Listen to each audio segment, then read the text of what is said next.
Ya, terima kasih Pak Uha. Selamat malam semuanya. Eh, Sebelumnya mungkin buat yang kenal, namaku Saiful, eh, alumni dari matematik juga gitu, untuk S1 dan S2-nya. Nah, di sini sebelum nanti akan didemokan sama Mas Wafik terkait implementasinya atau penggunaannya seperti apa, kita akan review terkait hmm, itu namanya dasar teorinya seperti itu atau yang mendasari si utamanya MLD dan HQC tadi, HQC tadi. Oke, ini sebetulnya slide aku ngambil dari beberapa slide, cuman di sini aku pakai slideku yang pertama. Ini aku lanjut. Oke, jadi yang pertama kita tahu di ML Desa ini dia termasuk dari lattice based cryptography. Si lattice based cryptography yang tadi sudah Pak Uha sampaikan, lattice based cryptography di sini sebuah kriptografi gitu ya yang mau menggunakan hard problemnya gitu itu adalah basis. Dimana kalau di lattice ini dia hard problemnya adalah mencari basis sebetulnya, mencari basis. Cuman dari mencari basis itu jadi banyak problem. Salah satunya adalah problem vektor pendek, dekat dan semacamnya. Dan nantinya kayak apa namanya permasalahan solusi bilangan bulat kecil dan lain sebagainya itu juga bisa uh, kita bawa ke pencarian basis dari suatu lattice. Jadi eh, mungkin buat teman-teman yang masih asing gitu ya, aku yakin teman-teman udah sering dengar kata lattice. Cuman di sini ada sedikit perbedaan dengan lattice yang di matematika diskrit. Sederhananya lattice adalah sebuah eh, apa ya? Ya gampangnya kayak ruang vektor. Cuman kalau ruang vektor atas suatu lapangan, kalau di sini dia atas suatu bilangan bulat. Jadi kita akan punya bentuknya ya seperti grid, seperti ini, seperti ya ini sebetulnya lattice ya titik-titik gini di sebuah plan di sebuah apa namanya bidang kayak gitu. Nah, ada yang pertama tadi salah satu yang Pak Uha sampaikan yang akan distandarisasi adalah Falcon. Nah, Falcon itu dia awal dari Entru. Jadi sebelumnya ada Entru yang dikembangkan oleh Hofstadter, Silverman dan Piper kayak gitu. Utamanya intro problem ini kita diberikan sebuah dua bilangan n k dan kita punya f dan g ini adalah sebuah polinomial berderajat n dan f-nya ini invertible modulo v gitu ya berderajat. Maka kita bisa tulis h ini sebagai g kali v f invert v modulo k. Nah, nanti yang sebagai kunci publiknya adalah si h ini sedangkan f dan g ini sebagai kunci privat. Atau bisa tuliskan dia eh, sebagai suatu lattice gitu ya dengan basisnya adalah baris-baris dari matriks MH ini kayak gitu. Nah, matriks MH ini bisa kita lihat gitu ya sebagai matriks blok di mana di kiri atas identitas, di sini adalah sirkulan matriks dengan koefisien-koefisien H, matriks nol dan di sini Q dikali matriks identitas. Dan nantinya si matriks MH ini dia akan sama dengan matriks sorry lattice yang dibangun oleh baris-baris matriks M dia akan sama dengan lattice yang dibangun oleh G dan F kayak gitu. Si G dan F ini yang tadi di sini. Ini untuk apa namanya sistem kriptografi entry-nya kita akan nah ini tadi yang sempat ku sampaikan bahwa si MH ini nanti dia akan setara dengan G akan sama lattice yang terbentuknya dengan lattice yang dibangun oleh F ini. Nah, cuman di sini itu Falcon dia mempunyai peraturan tadi V-nya ini lebih spesifik lagi, bukan lagi berderajat n. Sudah ditentukan bahwa di sini dia pakai V-nya adalah x pangkat n plus 1. Ketika nanti kita dapatkan matriksnya ini diperoleh matriks sirkulan gitu dengan jika dia muter satu nanti akan dikasih minus kali dengan minus satu kayak gitu. MH ini dia akan berasosiasi dengan matriks GF ini. Artinya latar terbentuk akan sama. Nah, jadi permasalahan si Falcon dia mencari apa namanya?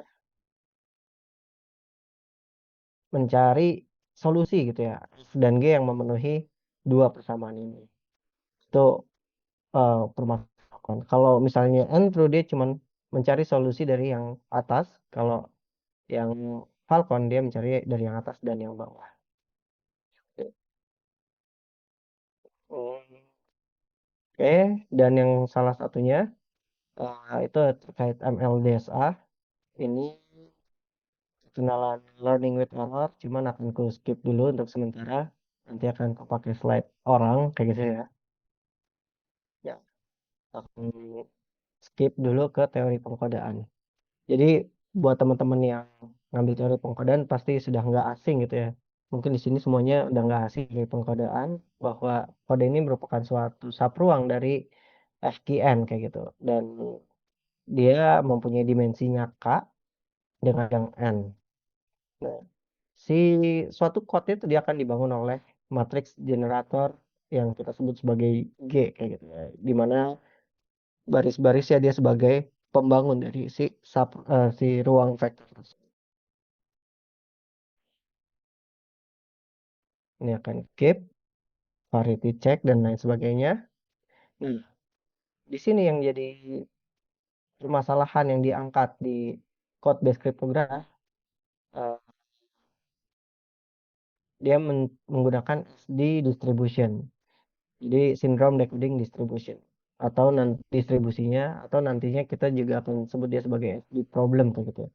Nah, apa sih perbedaan apa apa sih distribution ini? Dia distribusi tadi berikan N, K dan W mengambil menyampel gitu ya matriks H dan X random apa ya? Lupa. Ya, secara random tentunya eh, dengan weight apa namanya weight si X ini si bobot X ini adalah W ini sendiri adalah si W. Nah nanti kita hitung Y apa Y transpose itu akan sama dengan H kali X transpose dan kalau misalnya iya kita akan output si H Y dan Y ini. Dia akan dua problem yang pertama komputasional dia kita mencari betul-betul si X-nya kita cari X-nya yang memenuhi kedua ini. Dan permasalahan yang kedua adalah decisional, menentukan gitu. Apakah HY ini dalam distribution atau dia diambil secara sembarang uniform kayak gitu. Oh iya ini tadi uniform. Oke. Nah, di sini eh, salah satu ya yang cukup bertahan sebetulnya ada McAleese. Di sini dia simpelnya kita pakai key-nya adalah matriks generator G, matriks invisible S, dan matriks permutasi P kayak gitu. Nah, nanti sebagai kunci adalah G aksen ini. Artinya dia perkalian dari SGP yang dapat mengoreksi T error juga. Untuk enkripsi dan isinya seperti ini. Jadi dia kita mengencode gitu ya, mengencode si M itu sih pesannya kita encode itu kita tambahin error yang jadi kita secara sengaja kita tambahkan error dengan bobot si error ini adalah T error kayak gitu. Jadi ketika di dekripsi nantinya pertama kita eh, kali dengan matriks permutasi inverse-nya, inverse dari permutasinya kita akan mendapatkan G P inverse ini. Nah, habis itu karena karena P ini permutasi, dia hanya merubah posisi tanpa merubah nilai kayak gitu ya. Maka P inverse ini dia akan punya errornya itu sebanyak error juga. Artinya ketika kita decode si CP inverse ini dia akan uh, bisa menghasilkan si MSG-nya ini saja. Nanti tinggal kita kali dengan S inverse atau kita peroleh dia sebagai MS inverse itu kan. Nah, oke aku akan masuk. ambil slide nih, setelah aku tadi cari-cari di internet slide-nya. Nah, kita akan lihat learning with error ini. Jadi sederhananya kita punya sistem linear seperti yang diberikan, kita bisa mencari solusi S ya. Jika kita diberikan A dan B, kita akan bisa mencari solusi S ya. Cukup mudah, kita bisa pakai beberapa metode ya, soalnya seperti eliminasi Gauss-Jordan dan semacamnya. Nah, cuman akan berbeda ketika kita memberi dia tambahan error. Waktu sedikit bisa jadi sangat sangat sulit kayak gitu ya, mencari solusi si S-nya ini. Kita diberikan A dan B, E-nya ini secret kayak gitu ya. Cuman secretnya nggak penting untuk kita simpan, dan S ini secret yang penting untuk kita simpan kayak gitu. Ini akan sulit mencari S-nya. Kalau kita tambahkan error, itu akan sulit mencari apa namanya solusinya. Dia tidak bisa menggunakan ghost secara uh, langsung kayak gitu mungkin. Nah, ini digunakan oleh LLR, LLKM. Jadi ML Desa dan MLM ini nama resmi gitu ya untuk si apa namanya di lithium dan kyber kayak gitu. Nah, dia sama mirip menggunakan matriks ya. Simpelnya kita tetap menggunakan hal yang sama, matriks. Uh, di sini ada secret, di sini ada error, dan di sini si vektor B-nya. Hanya saja kita akan gunakan entry-nya bukan lagi F key kayak gitu. Cuman kita pakai semacam lapangan perutnya, FTN atau semacamnya kayak gitu. Jadi dia akan jadi sebuah modul LWE.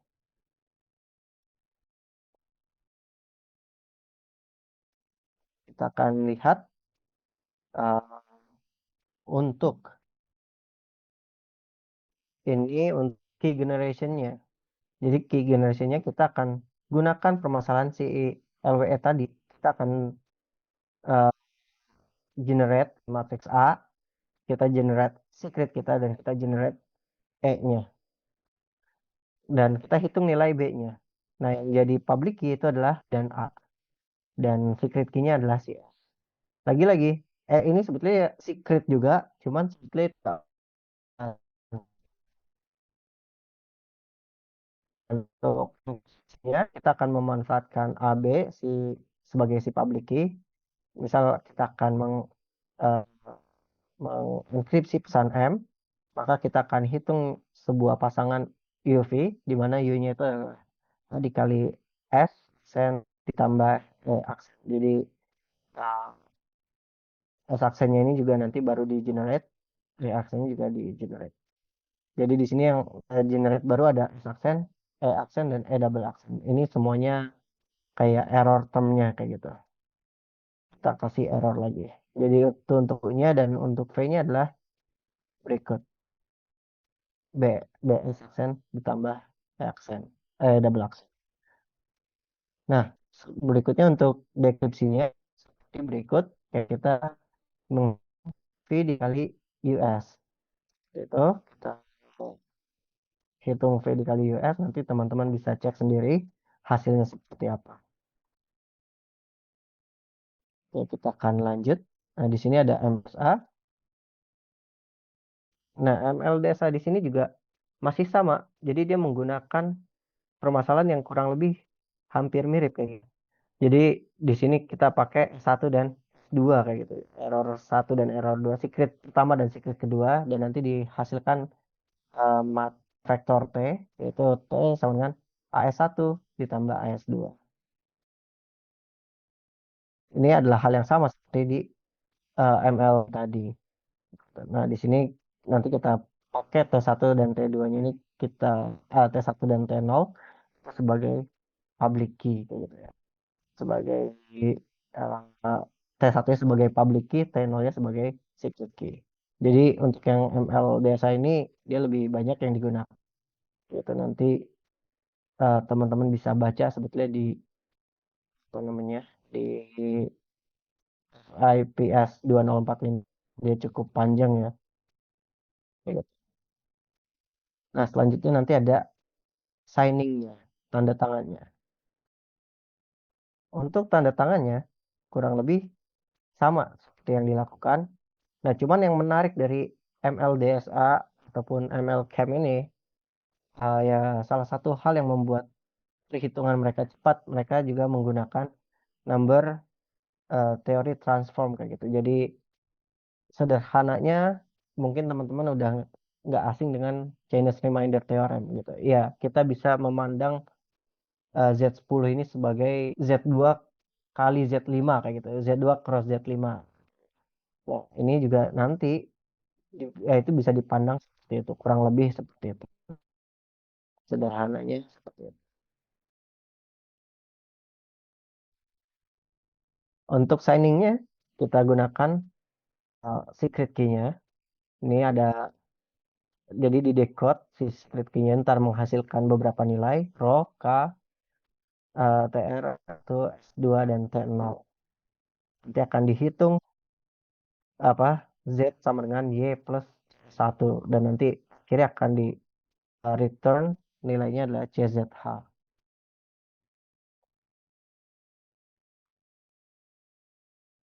Itu untuk yang MDSA. Nah, yang menarik di sini si Hamming quasi cyclic. Dia berbasis code. Ada perbedaan sedikit dengan uh, yang di sini. Jadi ketika di sini kita punya dia perkalian matriks ya. G dan P itu semuanya adalah perkalian matriks. Nanti di sini ada perkalian vektor uh, dan penjumlah dan ditambah dengan suatu vektor. Nah, yang berbeda dari Hamming quasi cyclic ini, dia masih sama. Hard problem yang digunakannya adalah syndrome decoding.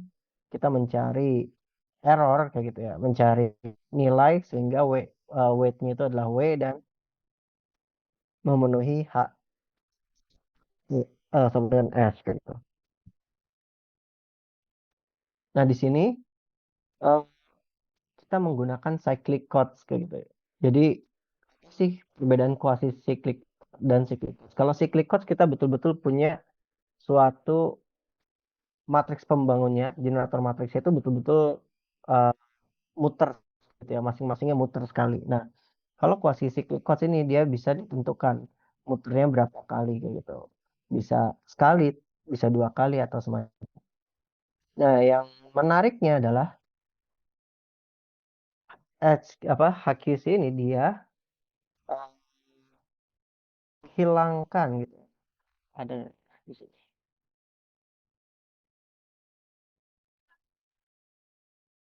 Jadi tetap G-nya ini generator matriks, generator dari code C. Nah, dia menghilangkan perkalian si tadi, si SGP-nya tadi. Dia menggunakan sesuatu yang lebih sederhana. Jadi kayak dia menggunakan eh, menghitung pertama di sini ada secretnya X dan Y dan dia mempublish public tanya itu adalah H dan S di mana S ini adalah X plus HY. Nah, di sini dia akan menghitung nih.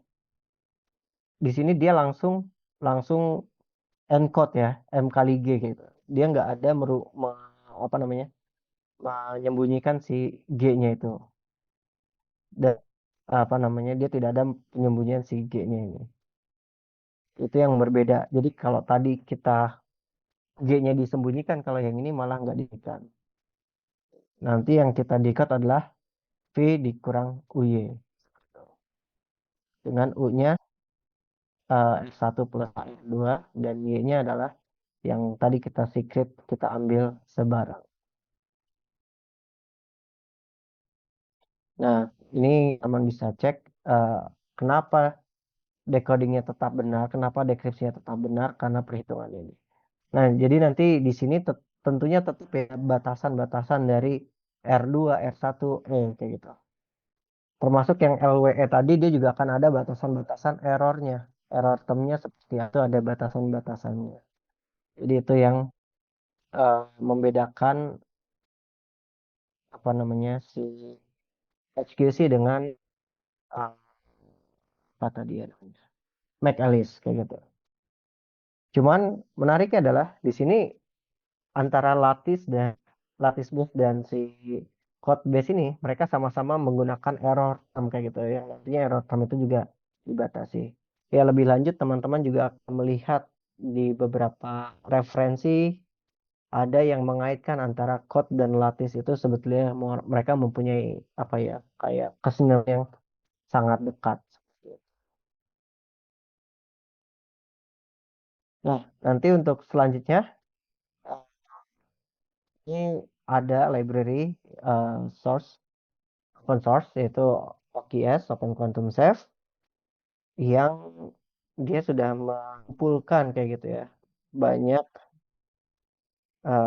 algoritma-algoritma kriptografi. Jadi banyak dia distandarisasi oleh NIST ataupun tidak ya ataupun yang dia masih di apa namanya diperlombakan kayak gitu. Ya, jadi nanti untuk selanjutnya bisa disampaikan oleh Mas Wafik. Ini beberapa algoritma-algoritma yang ada di LibOKS, ada MLCam, HQC, Kyber, dan lain. Gitu.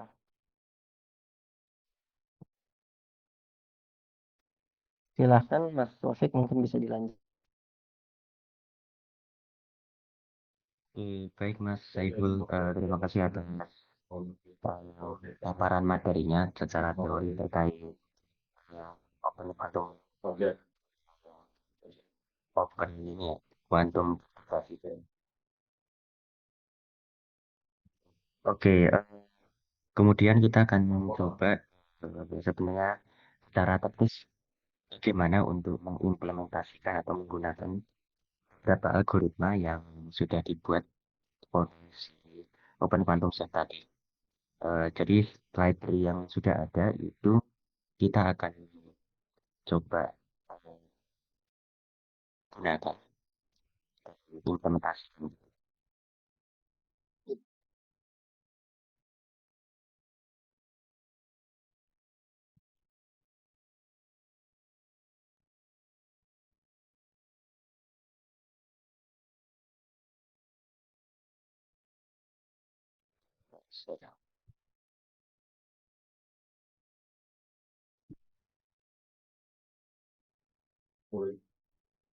Oke, jadi seperti yang sudah dijelaskan ya sama Mas Saiful tadi, ini Open Quantum Safe ini salah satu library yang sudah mengimplementasikan secara lengkap, ya, ya bisa dibilang cukup lengkap terkait post quantum kriptografi, beberapa algoritma.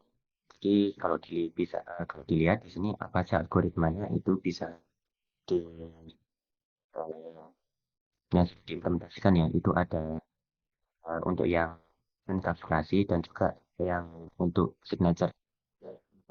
Nah, yang mungkin akan kita coba demonstrasikan itu salah satunya itu tentang MLDSA.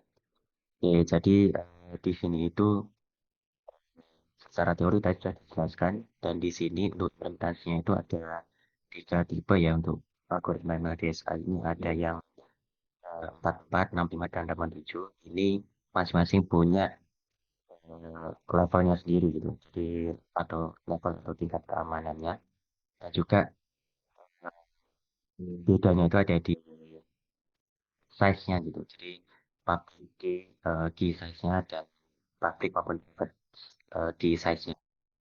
Nah, jadi kan semakin panjang itu semakin aman. Nah, tetapi mungkin juga performanya jadi lebih lambat karena makin banyak yang diproses gitu. Oke, jadi secara umum itu bisa dilihat untuk algoritma dan juga tipe-tipenya apa saja versi-versi yang diimplementasikan. Nah, terus di sini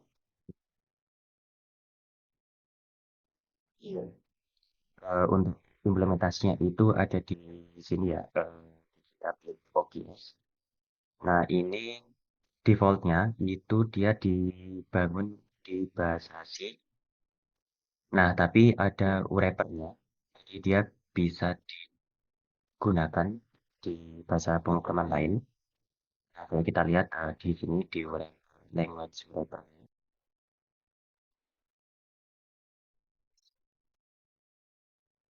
Eh,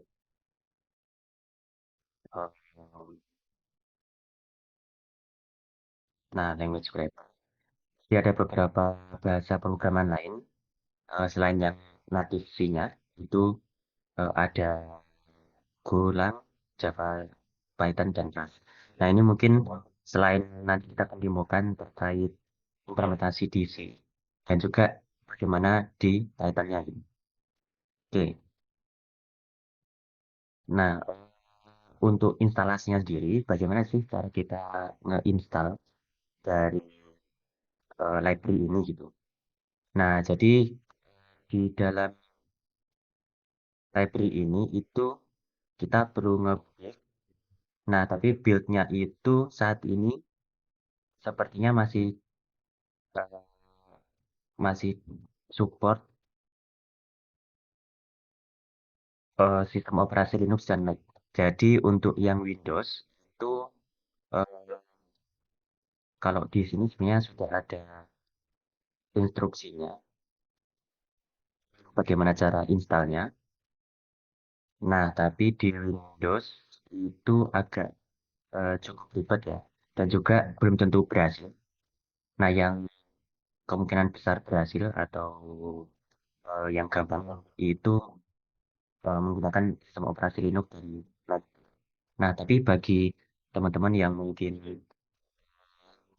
mungkin kebanyakan pakai Windows ya. Jadi ada alternatifnya. Nah, jadi kita bisa gunakan Docker. Nah, jadi mungkin kalau teman-teman yang belum tahu Docker, di Docker itu semacam eh, bisa semacam seperti virtual operating system gitu. Nah, tapi di situ kita bisa biasanya Docker itu dipakai untuk nge-manage dari aplikasi kita gitu. Jadi,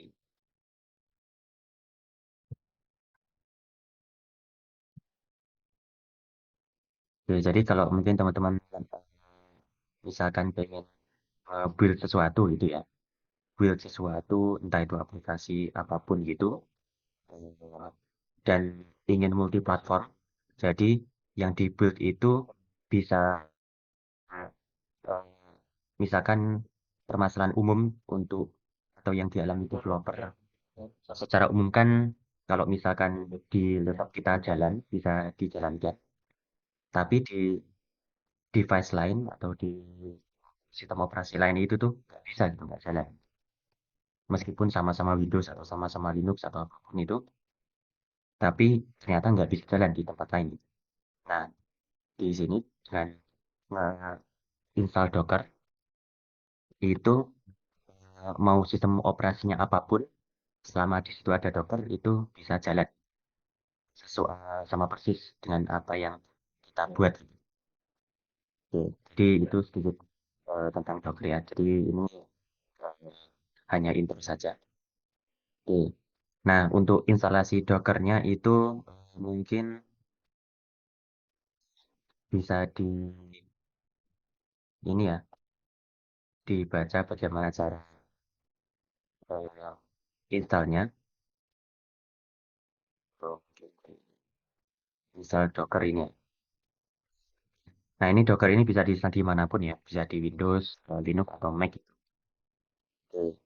Eh, tapi mungkin saya nggak eh, detail di instalasi Dockernya. Jadi eh, di sini untuk yang Linux itu bisa langsung saja, bisa langsung aja untuk installnya. Jadi di sini sudah ada instruksinya, apa yang perlu dijalankan komennya gitu, dan seterusnya. Nah, untuk yang di Windows itu pertama itu bisa install Docker ini. Nah, jadi kalau di Dockernya udah nanti mungkin saya akan tunjukkan.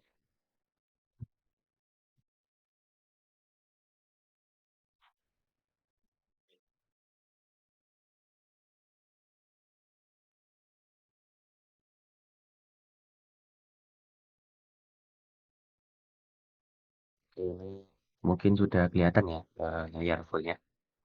Nah, jadi ini tampilan dari Docker desktopnya. Nah, jadi di dalam Docker itu ada namanya image dan container ya.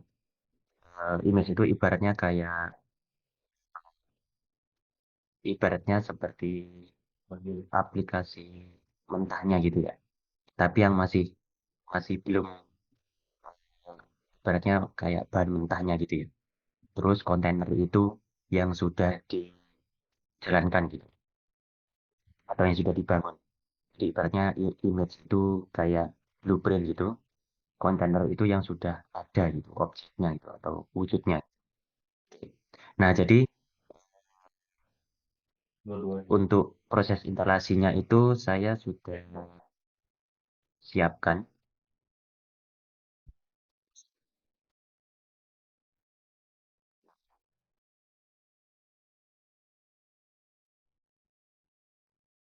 Oke, jadi untuk setelah setelah install Docker ya, terus eh, bisa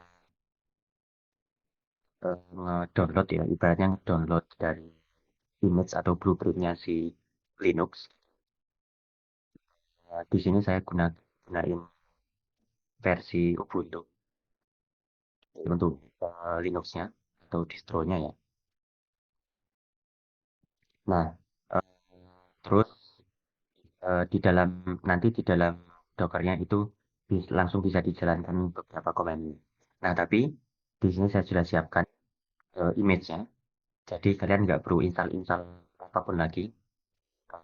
Tinggal nge-pull ya, nge-pull dari repository di Dockernya gitu. Oke, jadi di dalam mylib.ogs ini tuh sudah ada lib.ogs yang sudah terinstall ya, yang sudah, jadi nggak perlu install lagi. Oke, nah, caranya gimana untuk nge-pullnya tadi? Oke, jadi langkah pertama itu kita bisa ini kita buat folder dulu ya.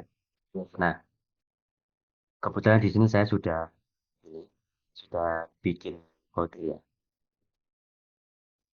Nah, jadi bebas.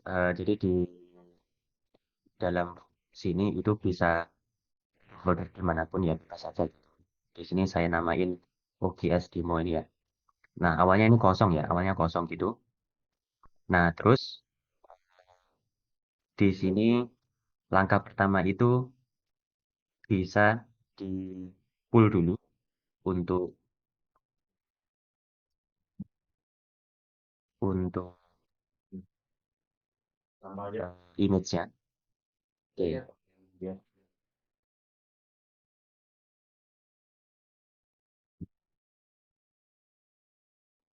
Nah, jadi eh, bisa di ini ya, buka untuk ini, untuk repositorinya di Docker Hub. Jadi ini repository saya, terus di sini ada image namanya mylib.ogs. Oke, seperti ini. Nah, terus untuk poolnya itu, pertama kita bisa copy nama image-nya ini ya, save it slash my strip OGS ini. Nah, kita copy, terus kita bisa buka terminal ya. Jadi terminal yang ada di Windows gitu, atau command prompt atau apapun itu ya. Atau PowerShell. Nah, itu bisa. Nah, terus jadi pastikan Dockernya itu jalan dulu ya. Jadi indikatornya apakah Dockernya jalan atau enggak itu kita bisa panggil Docker gini. Nah, jadi kalau misalkan muncul seperti ini gitu ya, atau katakanlah cuma satu garis ini aja gitu, artinya Docker sudah jalan gitu. Atau di sini kalau kita arahkan kursor di sini ada status Docker desktop running gitu. Jadi Dockernya sudah jalan. Oke. Nah, kalau Dockernya belum jalan, itu kita bisa buka Docker Desktop di sini. Jadi buka Docker Desktop, terus nanti secara otomatis dia akan running gitu ya. Di sini. Oke. Kemudian di terminal kita kita bisa eh, download ya, download image-nya dulu. Jadi blueprint yang kita download. Nah, download itu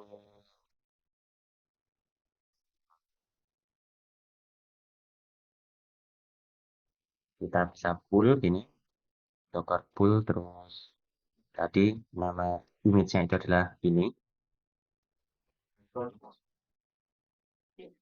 Kita kopas ya. Nah, eh, sepertinya aja sebenarnya bisa ya. Atau kalau mau lebih spesifik, kita bisa tambahkan versi yang terbaru ya. Jadi tambahin jadi dua latest gini ya. Nah, ini yang versi terbaru. Tapi kalau yang ya nggak pakai itu namanya tag ya tadi ya. Kalau dua latest tadi itu namanya tag atau versinya gitu ya.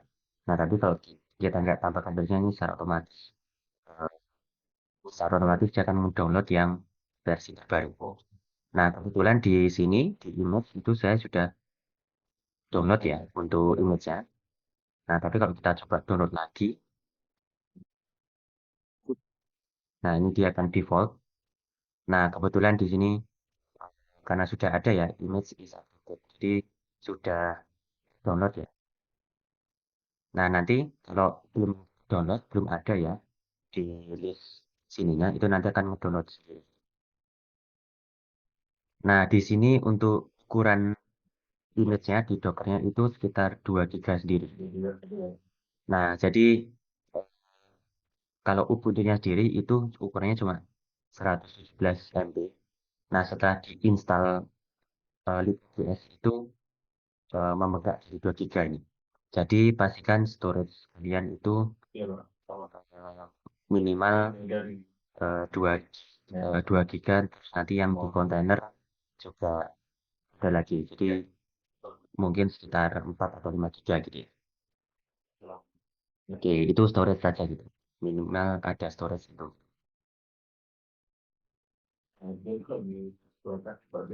Oke, setelah di pull ya atau di download, nah kita bisa langsung gunakan. Nah, tapi di sini masih dalam bentuk blueprint ya, atau image. Nah, jadi masih dalam blueprintnya, jadi belum kita buat gitu wujudnya gitu atau objeknya. Nah, jadi di sini untuk membuat kontainernya, jadi objeknya gitu. Di sini kita bisa ini ya, mungkin saya akan demokan.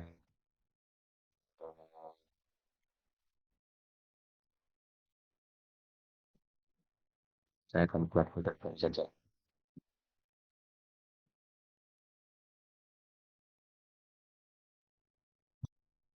Oke. Nah, jadi saya buat folder baru di sini. Terus ini saya ini aja. Nah, terus agar gampang kita membuat ini ya kontainernya, itu alternatifnya itu kita bisa membuat kontainernya itu dari terminal. Kita bisa buat dari terminal atau kalau di terminal ini itu mungkin nggak terbiasa ya pakai terminal atau apa gitu, kita bisa pakai editor aja gitu, misal kayak VS Code atau apapun gitu. Oke, tapi ketika kita menggunakan Linux ya itu kita harus biasa ya dengan terminal atau command line. Oke, jadi mungkin harus biasa. Nah, terus di sini buat, kita akan buka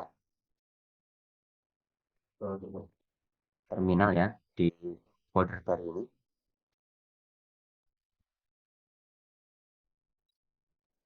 Oke, jadi awalnya emang kosong ya ini ya. Nah, terus kita bisa buat Docker Compose. Docker compose.yaml ini ya. Jadi ini namanya itu harus sesuai seperti ini ya. Karena ini standar dari Compose. Nah, jadi di sini kita membuat ibaratnya itu instruksi, instruksi untuk membuat kontainer. Nah, terus di sini kita bisa copy aja gitu ya. Jadi di sini saya akan copy dari yang ada gitu.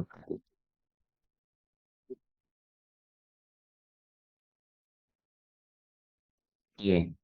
Jadi ini image itu tadi yang kita download tadi atau yang kita pull tadi. Terus ini container name. Jadi namanya apa gitu. Jadi kalau di sini itu nama kontainernya itu ada eh, di sini namanya nggak sesuai.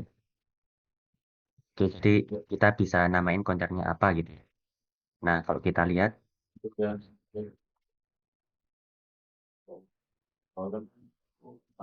nah kalau kita jalankan komen itu ini kontainer yang jalan itu namanya ini ada mylib.js. Nah, ini tadi nama yang kita sebutkan tadi ya di komposnya tadi. Nah, ini misal kita namakan mylib 2 gitu. Nah, terus ini volume. Volume ini nanti maksudnya itu adalah eh, karena kontainer itu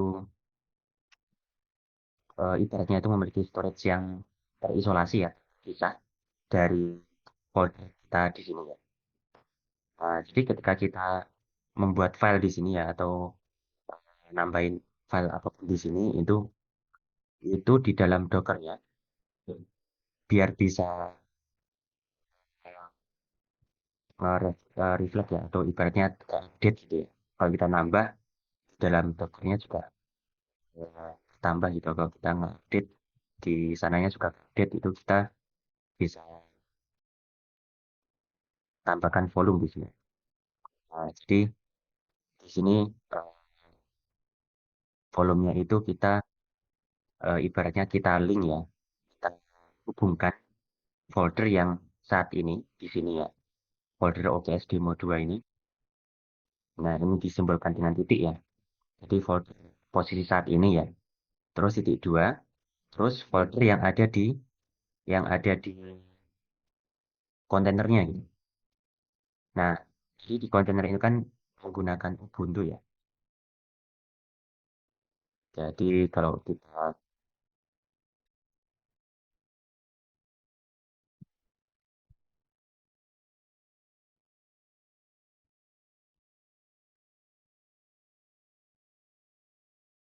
oke, jadi di dalam folder Ubuntu itu di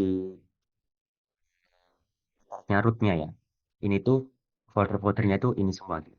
Jadi folder-folder bawaan tuh seperti ini. Nah, jadi ada folder file, USR dan lain-lain.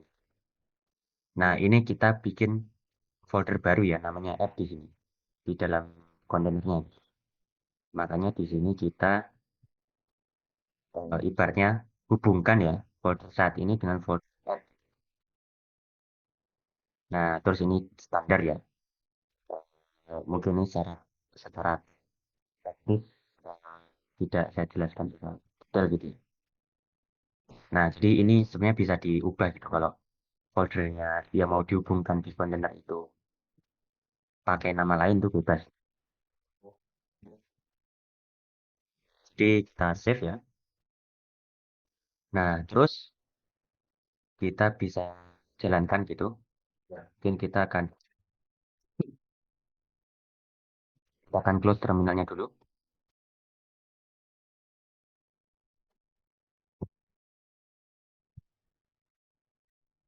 Nah, kita bisa buka terminal yang ada di VS Code tadi.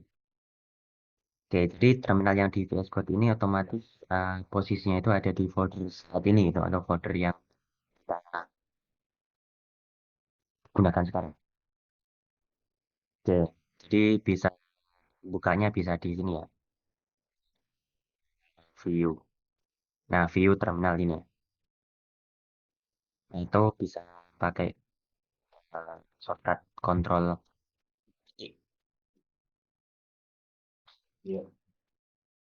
Oke, jadi ini terminal yang ada di VS Code-nya ya.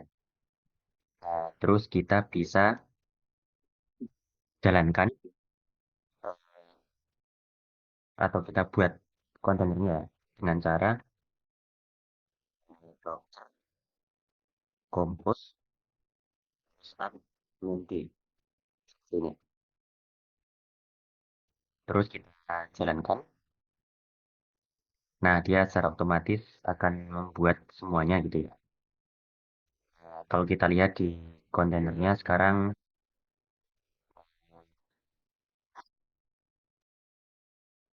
mungkin lihat, oh ini bandar. Nah, yang OKS Demo 2 tadi ya. Nah, ini MyLib OKS 2 tadi di sini. Jadi sudah buat ya.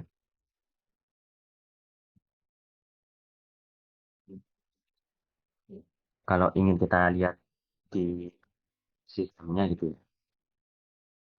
Lihat sampai OKS. Nah,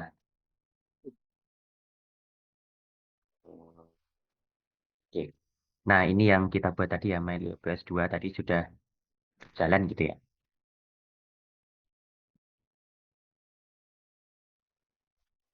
Artinya ini sudah buat, kontennya sudah terbuat dan sudah jalan. Nah, selanjutnya kita bisa lihat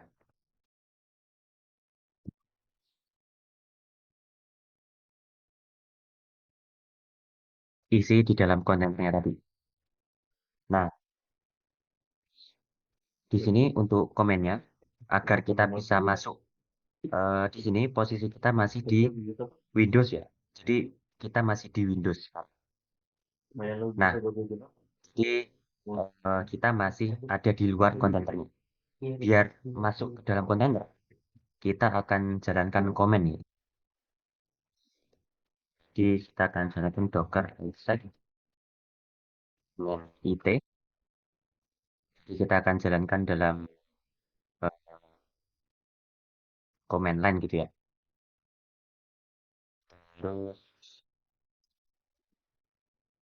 kita tentukan tadi yang ingin kita jalankan itu mylibs 2 ini ya. Nah, terus kita gunakan bash untuk eh, perintah command line-nya atau style command line-nya. Seperti ini ya. Kita jalankan. Oh, enggak. Ini yang enggak ada nih. Oke. Oke. Nah, tadi posisi kita tadi ada di C user ini ya. Ini tadi ada di Windows. Sekarang depannya itu jadi root bla bla bla ini. Nah, ini posisi kita sekarang sudah di dalam kontainer. Oke. Kita sudah masuk ke dalam kontainer. Nah, jadi kita mau otak-atik dalam kontainer itu bebas. Nah, jadi kalau kita lihat isinya apa aja. Nah, folder-foldernya itu seperti ini gitu. Nah, jadi tadi yang sudah kita buat,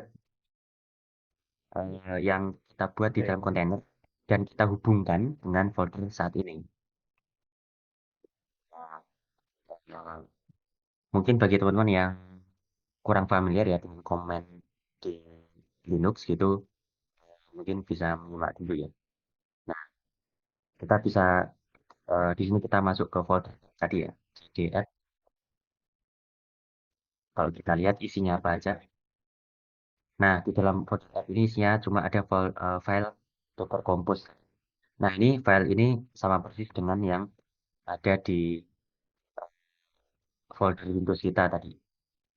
Nah, terus kalau misalkan kita buat file yang ada di Windows, itu misal ini test.txt gitu ya.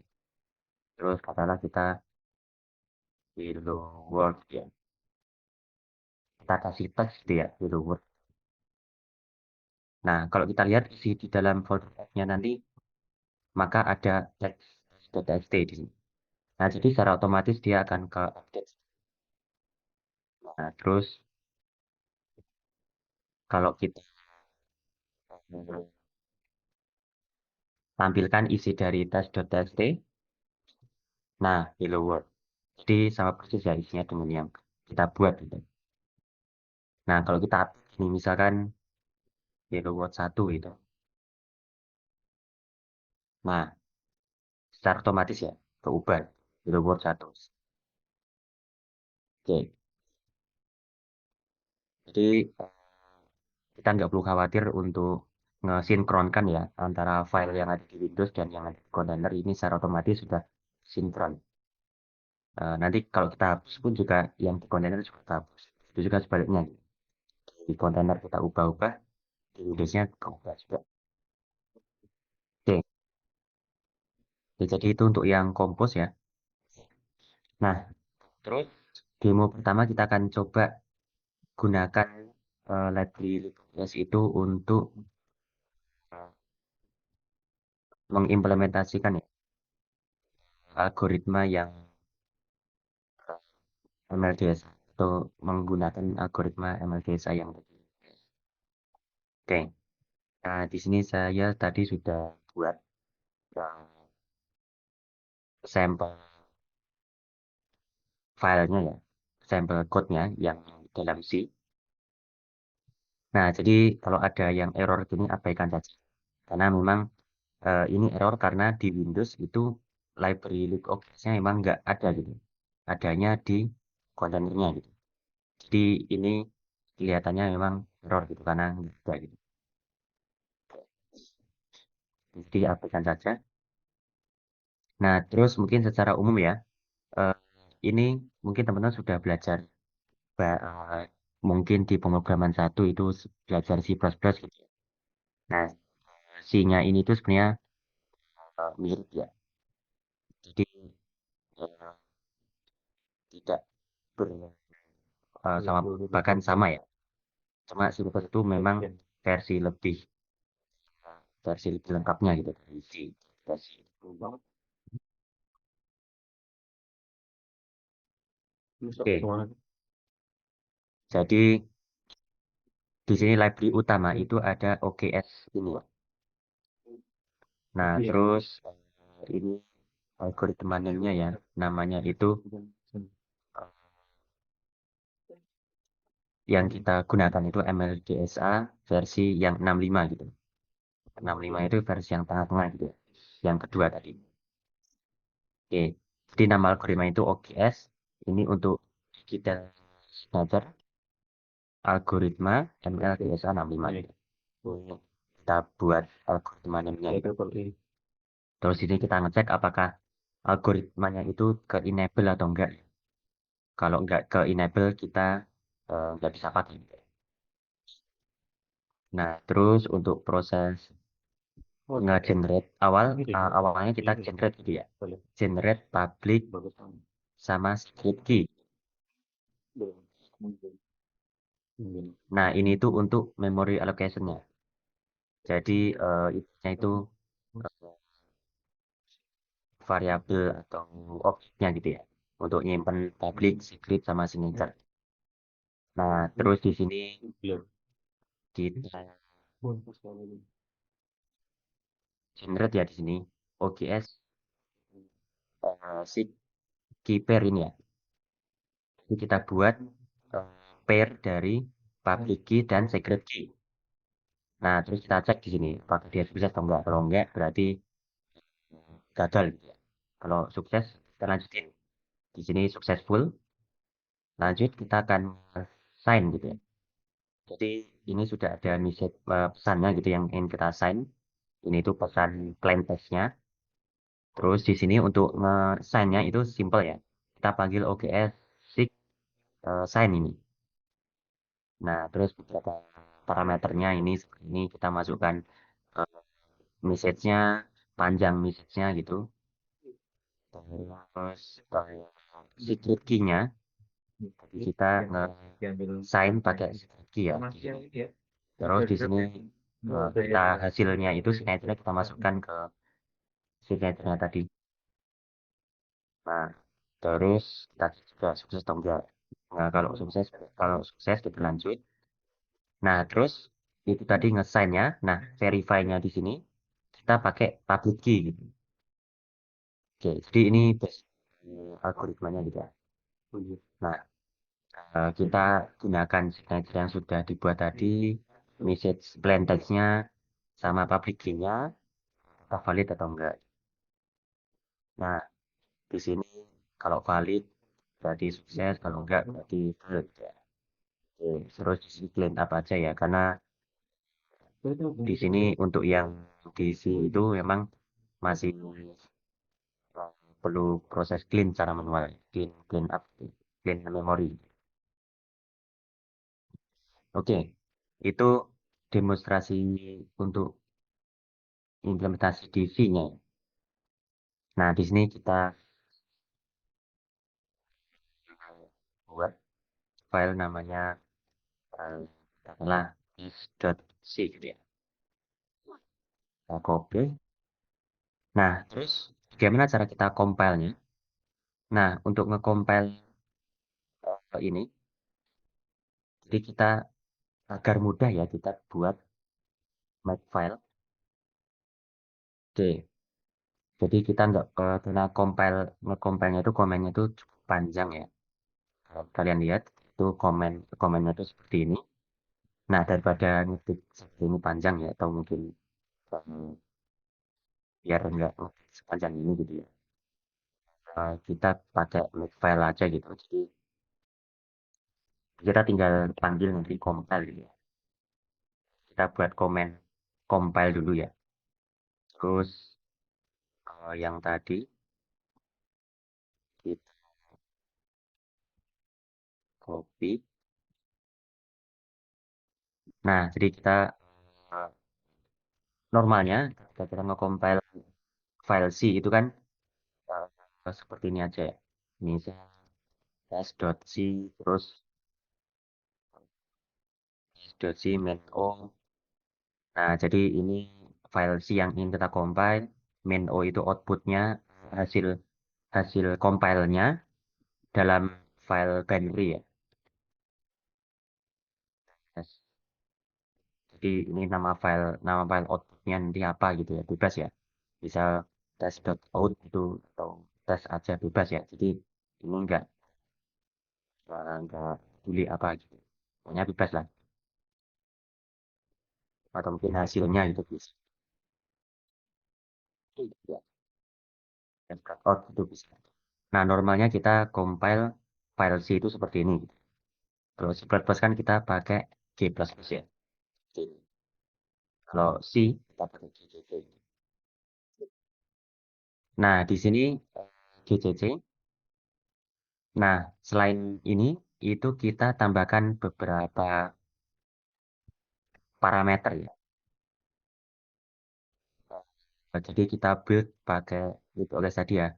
Ini yang main itu bla bla bla gitu ya. Terus di belakangnya ada kita pakai library OGS yang tadi. Tuh, seperti ini ya.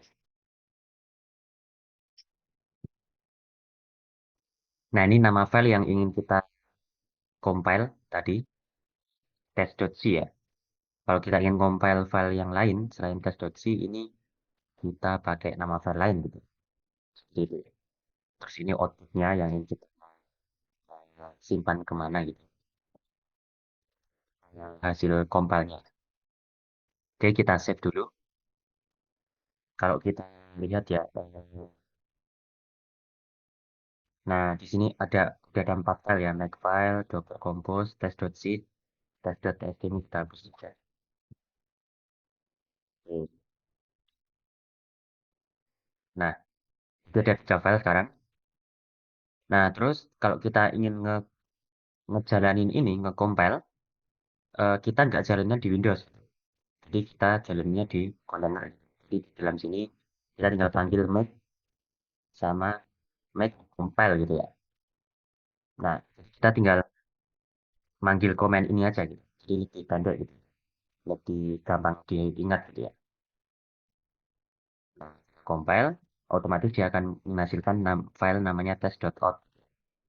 Nah, ini file binary yang kita nggak perlu tahu isinya apa gitu.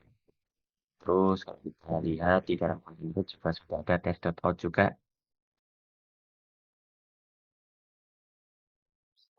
Oke, jadi ini label apa hasil compile-nya ya. Terus jika kita mau jalankan, kita tinggal panggil test.out-nya aja gitu. Nah, jadi titik slash test.out. Jadi kita tinggal run test.out. Kita run.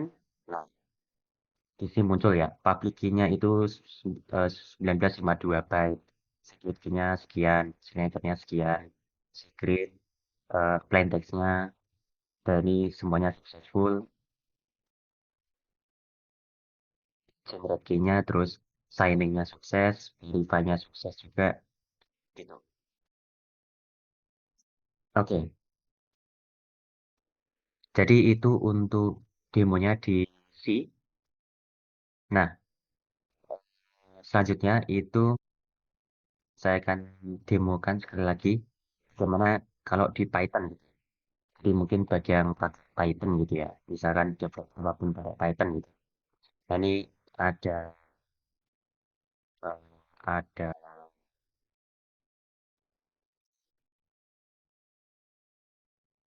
wrappernya ya, OPS Python,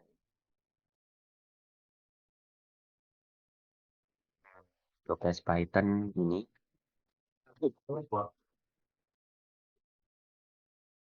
Oke, nah di libOS Python ini,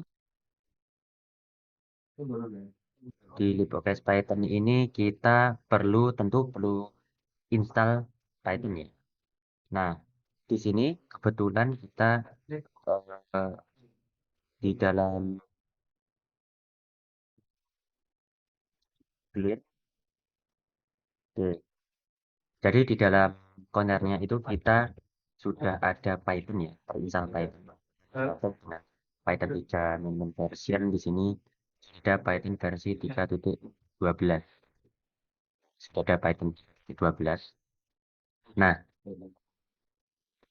jadi kita tinggal ikuti aja instruksinya. Oke, jadi pertama, pertama kita akan buat ini instalasi ini adalah instalasi libguys-nya ya. Tapi ini sudah kita lakuin jadi kita bisa skip. Nah, sekarang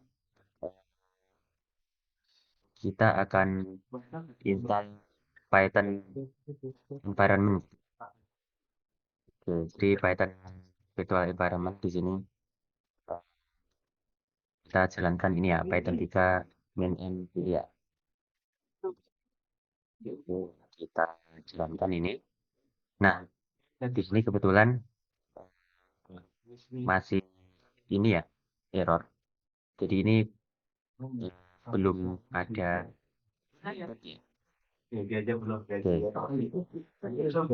Nah, ketika kita menghadapi ini ya, ada error seperti ini. Pertama kita sebenarnya bisa ikuti aja ini instruksinya gitu. Nah, kita disuruh pd install Python 3.12 ini ya. Nah, tapi sebelum itu kita akan update dulu. Sudo apt get. Oke, kita tunggu sampai selesai ya.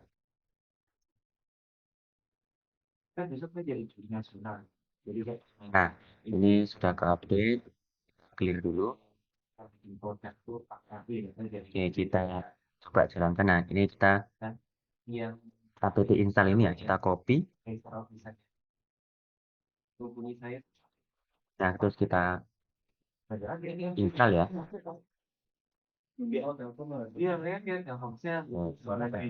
Kita pindahkan ke sini. Terus ini Y. Kita tunggu sampai installnya selesai.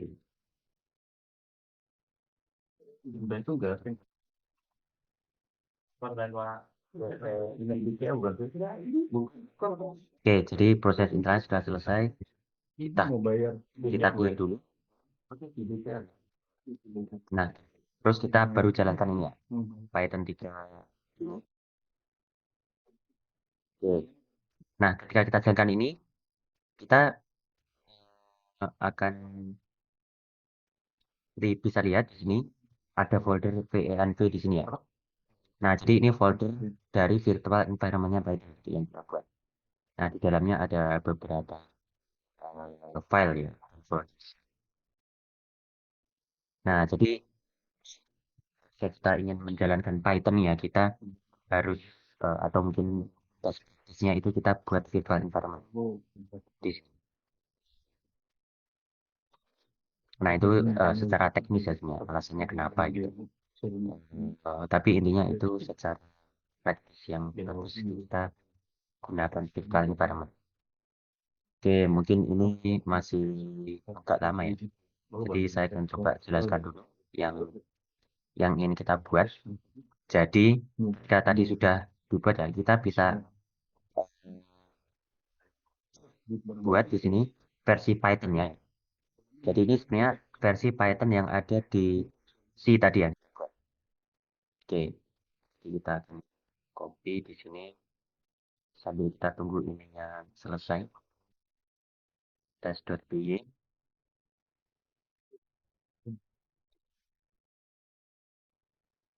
Nah, ini sudah selesai ya. Ini sudah selesai membuat virtual environment-nya. Terus bisa kita ikuti aja untuk prosesnya. Jadi dot dengan bin activate ini kita copy, kita paste, jalankan. Nah, jika kita aktifkan gitu virtual environment-nya, di sini kita sudah masuk ke virtual environment-nya gitu, si Python. Jadi tandanya ada ini. Ini sesuai nama foldernya tadi, env. Nah, kalau kita exit, exit kita keluar dari ini, keluar dari konten. Karena ini kita ada di Windows kan. Jalankan lagi.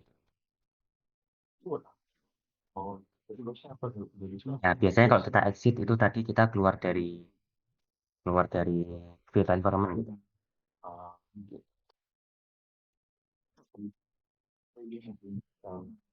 Oke. Nah, ini kita masuk ke virtual environment lagi ya. Terus kita ini sebenarnya nggak usah karena insert ini sudah tadi ya. Oke. Nah, ini sebenarnya sudah ya.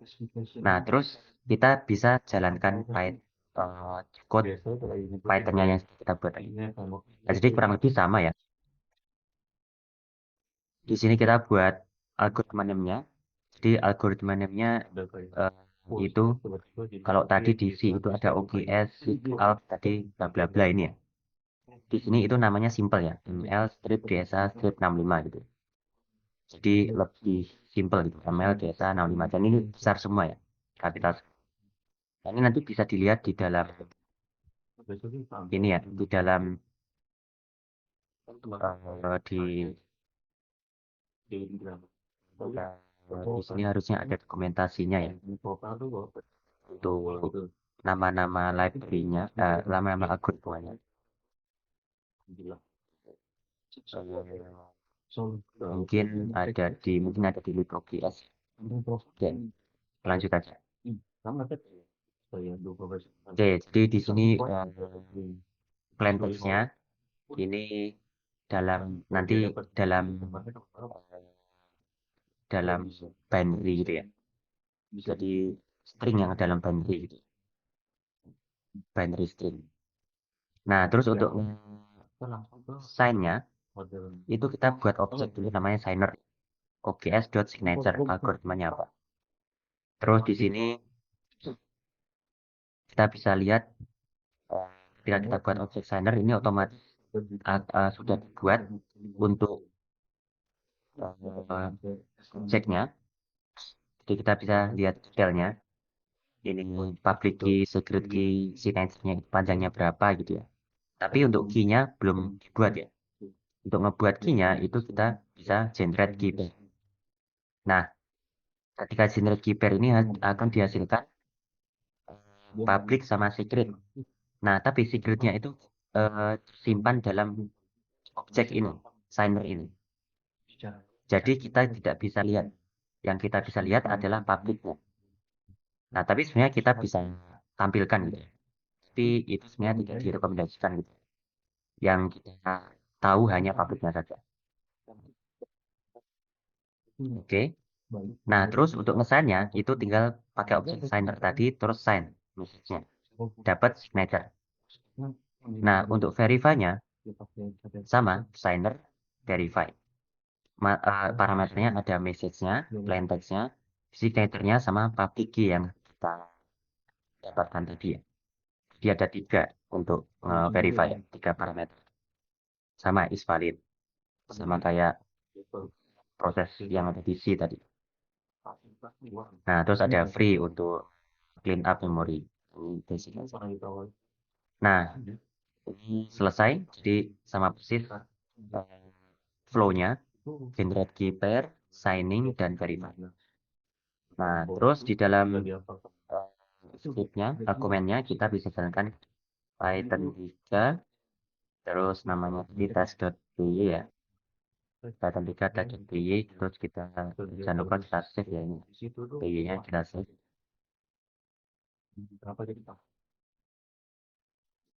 Oh ya, kita belum install library OJS. Oh ya, tadi lupa. Oke, tadi step kelupaan ya, yaitu kita install library OJS yang versi Python. Nah, untuk menginstalnya kita bisa pertama ini ya, kita clone ini, kita jalankan. Nah, dia akan nge-download library libOJS Python-nya. Jadi akan ada folder libOJS script Python ini. Jadi di-download. Setelah di-download, diinstal ya. Installnya, pertama kita bisa masuk ke dalam folder libOJS Python dulu ya. Jadi libOJS Python masuk ke dalam foldernya. Jadi kita sudah di folder libOJS Python-nya tadi. Terus kita install titik. Ya, install titik.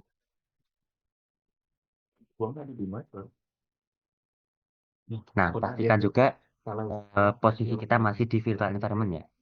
Masih ada VENV-nya ini. Kalau cuma ada root doang, berarti kita ada di kontainer di luar virtual environment. Jadi pastikan ya, ini masih di virtual environment.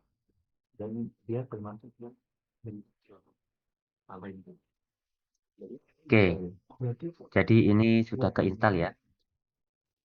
Nah, baru kita bisa jalankan Python 3 test.py.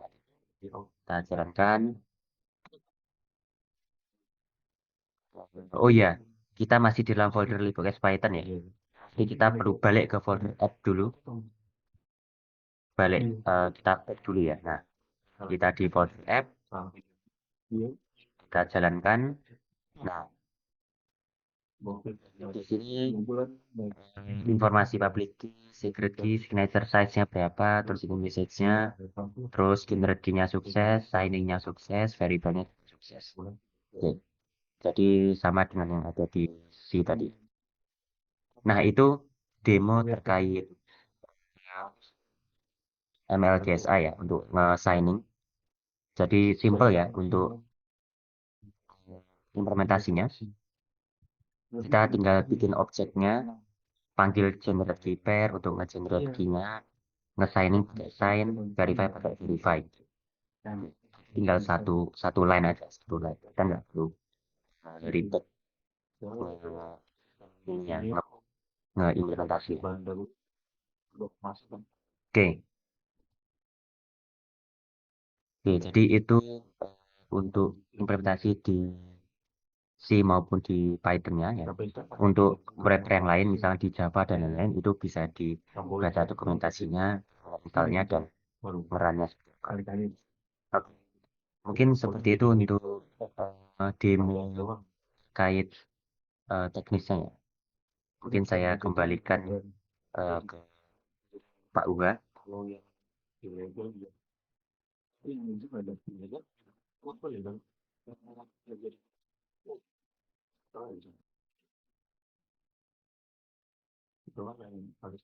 Ya,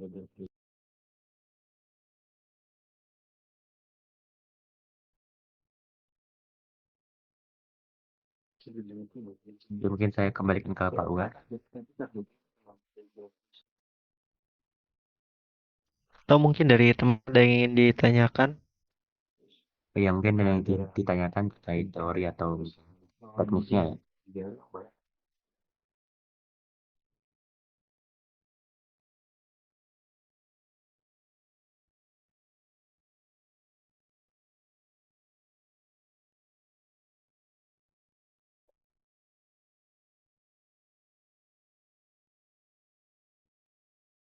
Silahkan jika ada yang ingin ditanyakan, mungkin. Jadi di QS tadi dia sudah cukup lengkap ya untuk yang apa namanya algoritma-algoritma kriptografi post kuantumnya gitu. Cuman kebanyakan emang yang secara di NIST gitu, yang di apa namanya kompetisinya NIST. Sedangkan tadi kan banyak negara-negara lain yang punya kompetisi.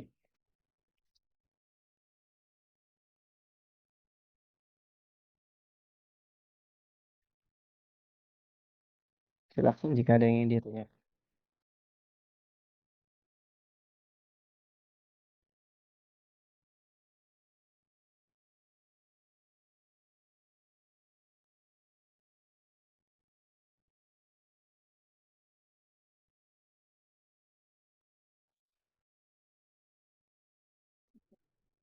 Permisi, izin bertanya, Ya, silahkan. apakah terdengar suara saya?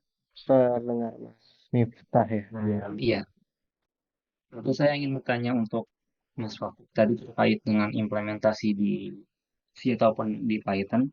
Kan tadi untuk MLDS-nya itu ketika generate key ataupun signing dan verifikasi itu kan kayak berhasil gitu. Apakah mungkin bisa ditampilkan bagaimana bentuk secret key, public key, dan juga pesan tanda tangannya? Mungkin sekian, terima kasih. Oke, baik. Terima kasih. Oke, bisa dengar ya suara saya? Terdengar Mas. Oke, oke. Nah, jadi di sini tadi kan public key-nya itu kan sebenarnya tipenya itu string. Public key-nya itu string, signature-nya itu string, mungkin string byte ya. Nah, kalau kita tampilkan itu sebenarnya bisa aja gitu. Jadi coba kita print kan ya. Public key.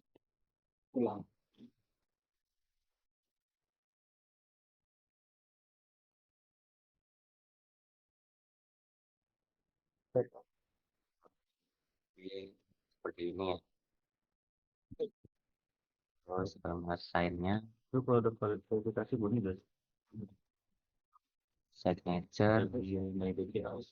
signature ya. Oke.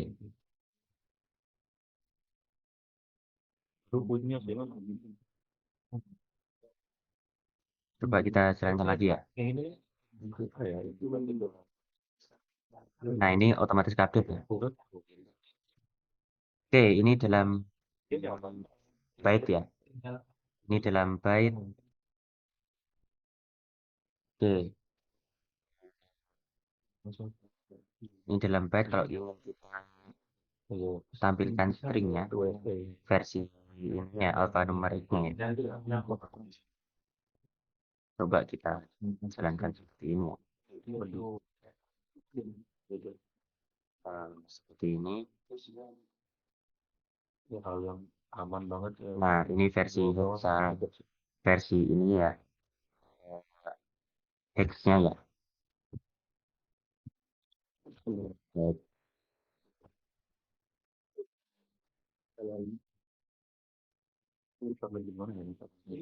Nah, jadi ini panjangnya ya. Kalau di X kan satu karakter ini ukurannya adalah, oh enggak, dua karakter adalah satu byte. Ya, dua karakter itu satu byte. Jadi karena public key itu tadi size-nya adalah berapa tadi? 1952 berarti kali 2 aja. Ini sebanyak berapa kali? 2 kali 1952. Terus untuk signature itu panjangnya 3000. Tapi ini max signature ya. Jadi signature itu bisa bervariasi sepertinya. Oh, ternyata enggak. Tetap 3309. Nah, ini lebih panjang lagi signature. Jadi ini tampilan dari public key dan signature-nya dalam string ya, raw string. Mungkin seperti itu ya untuk tampilannya gitu.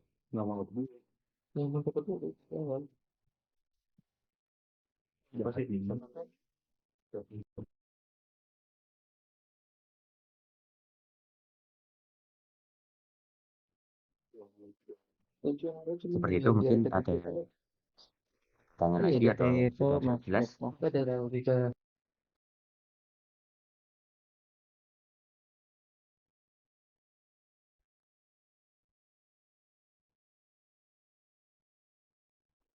Oh iya Mas Wafiq, ini kalau misalnya kayak kita punya binary itu dia tidak apa filenya itu binary, dia nggak bisa diubah Mas ya. Jadi eh, jadi yang terbaca gitu. Karena aku kemarin sempat coba-coba yang misal nggak tanda tangan suatu file kayak gitu, suatu file TXT.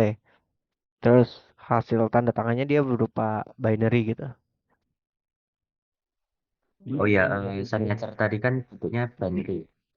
Nah, tapi untuk membuatnya dalam string seperti ini itu ya kita bisa kalau di Python kita pakai .text. Jadi binary tadi kan dalam setiap apa ya setiap 8 bit ya itu nanti jadi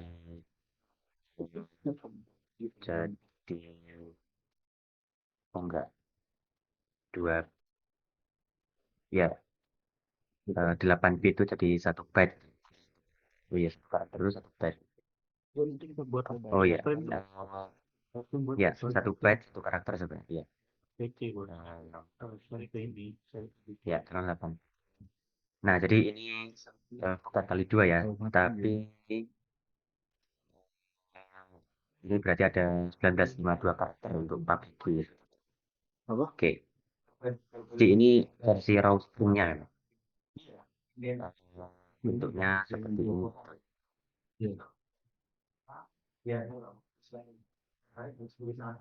Oke. Oke, mungkin dari teman-teman yang lain ada yang ingin ditanyakan? Jadi ini salah satu apa ya, implementasi sederhana yang sebetulnya masih eh, apa namanya menandatangan dan verifikasi gitu dalam satu eh, program Python gitu. Misal teman-teman coba kembangkan lagi gitu apa namanya, misal untuk enkripsi nanti ada pengiriman, mengirim pesan yang dienkripsi, bisa teman-teman coba-coba sendiri gitu. Atau apa namanya? Ya untuk tadi sebenarnya tanda tangan dan verifikasinya menggunakan dua dua aplikasi Python yang berbeda kayak gitu atau semacamnya atau lain-lain kayak.